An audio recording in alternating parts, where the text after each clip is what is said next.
the old pulley.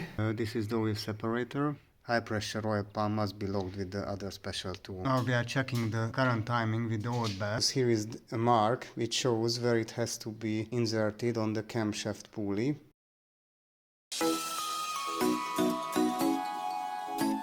Today we are going to replace the real timing belt, the high pressure fuel pump belt, in my 2011 Range Rover Sport TTV6. We already replaced the front timing belt and the serpentine belt. You can watch it in a previous episode. Link is here. Replacing the real timing belt, the high pressure fuel pump belt. Usually it's a body off procedure in the workshop. We will do it without removing the body. We can't remove it. We don't have a two-pole lift. We can't lift the body of the car. We will use the inner timing toolkit. Link is in the description. So that's the belt that has to be replaced, and it has one tensioner. The problem is that this belt is between the engine and the firewall at the back of the engine, and it is really hard to access without removing the body. So hopefully we will succeed. I hope you enjoyed the video. So what tools do we need? What we have to know that on the Range Rover Sport 2011 high pressure fuel pump is timed. On the Discovery 3 it is not timed, so you don't need timing tools. And on the Discovery 4 it is already timed. So we have to lock the flywheel, we have to remove the starter motor, and we need a special locking tool for the high pressure fuel pump that you don't need on the Discovery 3 TDV6. Here is a mark which shows where it has to be inserted on the camshaft pulley, and there is another mark on the camshaft pulley.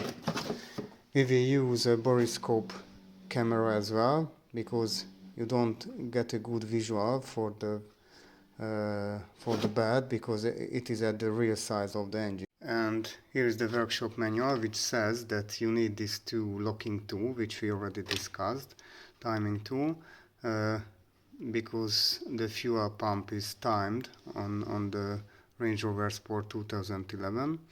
We have to remove a lot of pipes and connectors.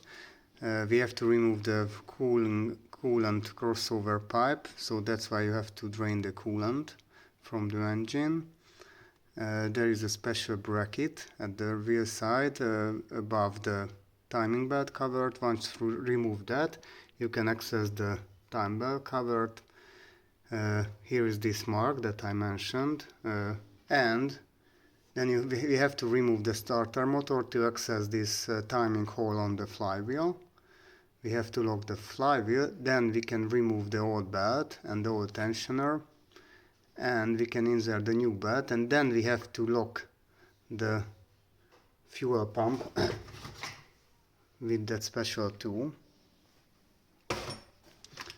Then we can release the pin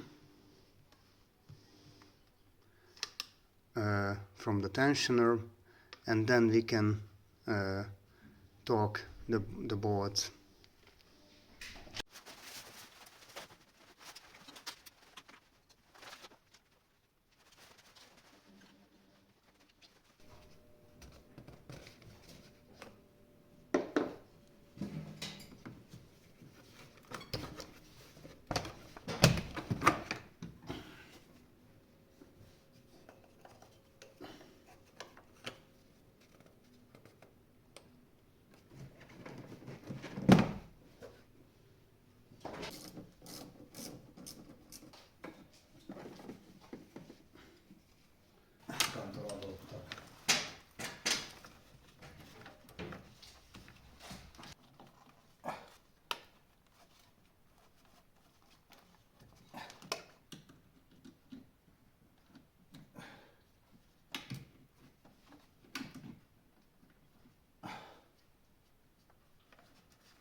So we remove the crossover coolant pipe, and now other way we have to remove this bolt.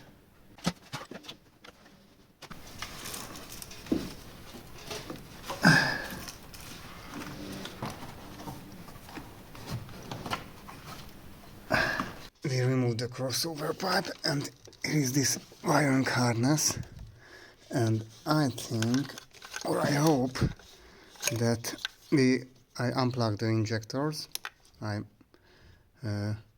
mark them with numbers, and I think if I remove this vacuum pipe here, then I can remove this, or not, I'm not sure. We try to remove this bolt. So this nut is welded on this bracket, and you have to turn the nut from backwards.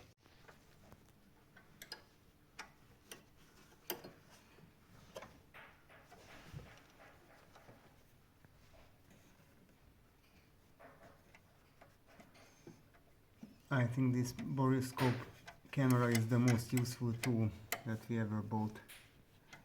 Do you agree, David? Yes. Yes, indeed. Absolutely. Very much.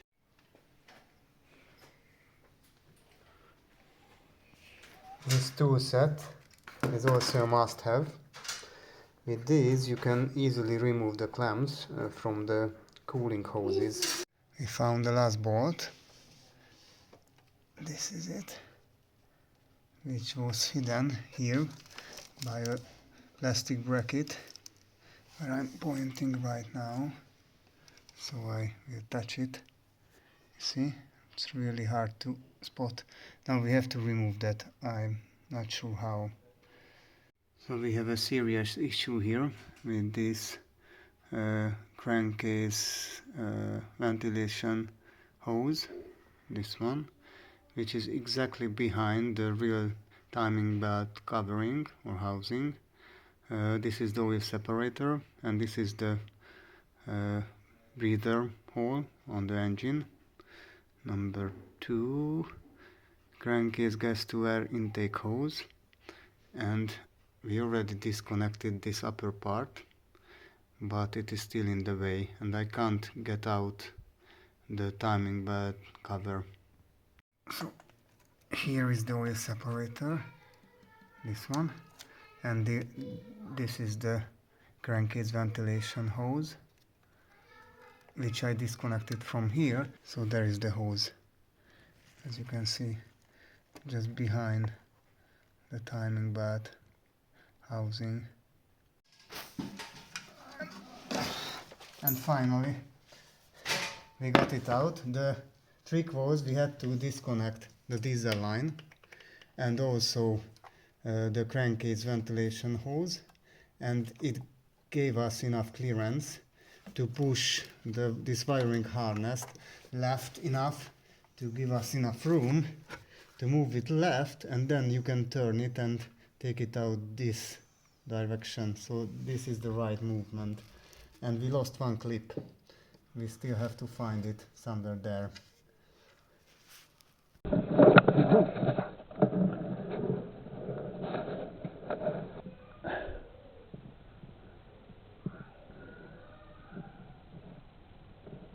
Starting removing the starter motor. It's quite a painful process.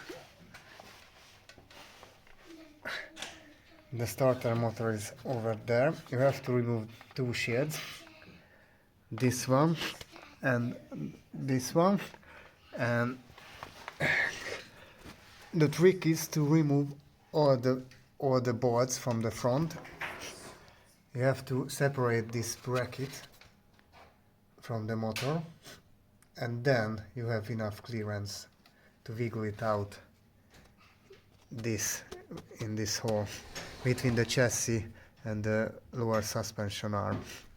The starter motor is out, so now we can lock the flywheel with the locking pin, this one. So now we are here basically, and now we have to rotate the engine to that position where this mark on the time belt pulley is on the up left position, and then we can lock the flywheel with the lock pin. Then we can remove the belt, the tensioner, then the new belt goes back, and after that, when the new belt is on, high pressure oil pump must be locked with the other special tool, which is interesting for me. And that's the right timing when both are on the top, the two marks. So there are the two marks on the time belt, which is shown here. For rotating the engine, we have to remove the cooling fan, its cover, this cooling pipe, and then we can access to the crankshaft pulley, where we can rotate the engine clockwise to find that mark on the camshaft pulley of the time belt.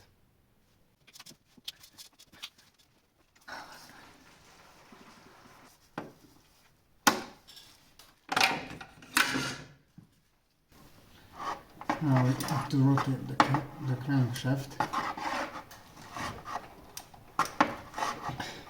to move the mark on the camshaft pulley up left.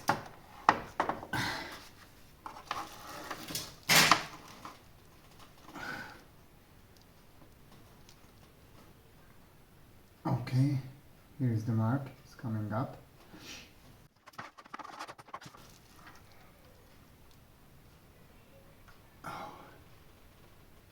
It's already passed. Now we are checking the current timing with the old belt. We put the timing positioning tool on the high pressure fuel pump, and now we check the crankshaft position on the flywheel, and on the flywheel we can see that the hole is not in the middle of the big hole, so the timing is a little bit off on the fuel pump.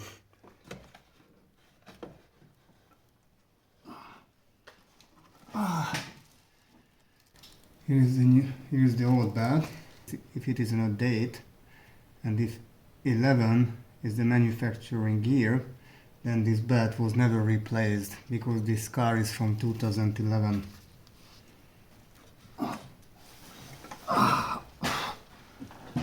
The old pulley, not that good. Can you hear that?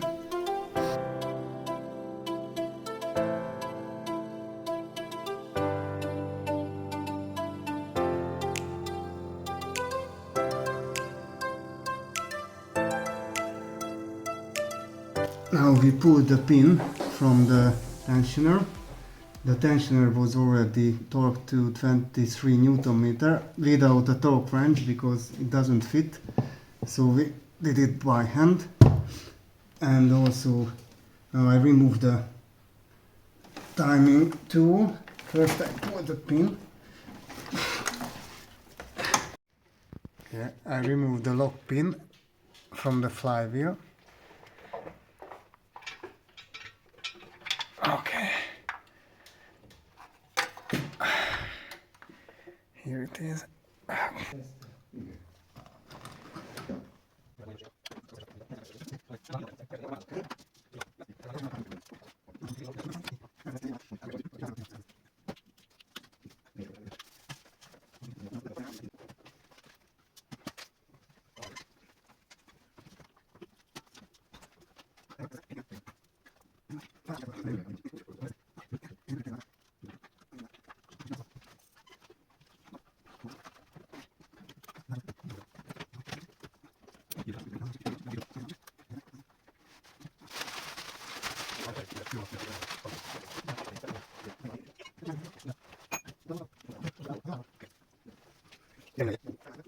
Reassembled everything, put back the fan, all the hoses, we refilled the coolant, we bleed the coolant system here, here and here, and the engine is running nicely.